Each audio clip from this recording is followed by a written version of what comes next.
Greetings and welcome to another episode of STL Soccer Talk at the St. Louis Post-Dispatch and stltoday.com. I'm Tom Timmermann, beat writer for St. Louis City for the Post-Dispatch, joined by my co-host, Beth O'Malley. Hello, Beth. Hi, Tom.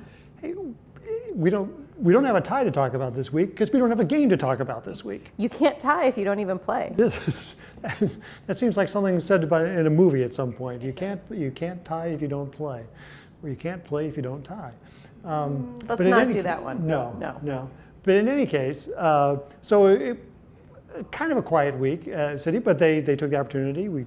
They put in a new grass field at the stadium, and Celio Pompeu got a new contract. He's now signed through the 2026 season with an option for 2027, and he's a kind of the rags to riches, underdog success story for City SC. There's a couple of different players who have kind of the quintessential City SC story, and he's definitely one of them. Not a huge player before signing with City, has definitely developed himself into a stalwart on the field. He has the type of personality that the team really seems to like. I mean, obviously an upbeat personality, but kind of a relentlessly upbeat personality. Very energetic, a very happy guy. Yeah, if you could build a team around Brazilians, you'd not only would you have really good players, you'd have just a good atmosphere. Apparently, yeah. I mean, Klaus is a good guy, but Pompeo is almost at Indiana Vassilev levels of. He may even exceed. Yeah. I mean, Indiana seems to have a little bit of an edge to him, and Pompeo is just all sunshine. He's a happy guy, and now he's got a contract for another 2 years. So, which should make him even happier. Yeah, definitely so. No game this week, but coming up Saturday, games resume, and now they're playing every week until July and August, until the League's Cup comes along. They get Houston this week, and it's the start of a rough month. Yeah. For this team. They had, Houston, Houston is 8th. Right now, actually, for the second straight game, City's playing a team that if the playoffs began today, they would be playing in the first round of the playoffs, because it was them in Kansas City, and now it's them in Houston that are in the 8 and 9 spots.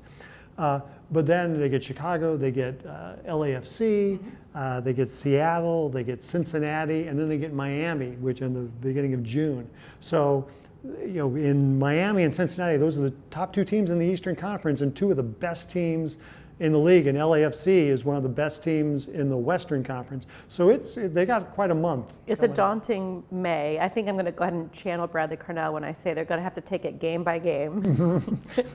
That's the way to do it. And that starts against Houston, which they'll be playing for a third time on Saturday, back in Houston, where they had really, I think they would say, their worst game of the season. Yes. Down there in the CONCACAF Champions Cup, and they rebounded from that. So they rebounded against another team. Now they have to rebound against another crack at Houston. Exactly.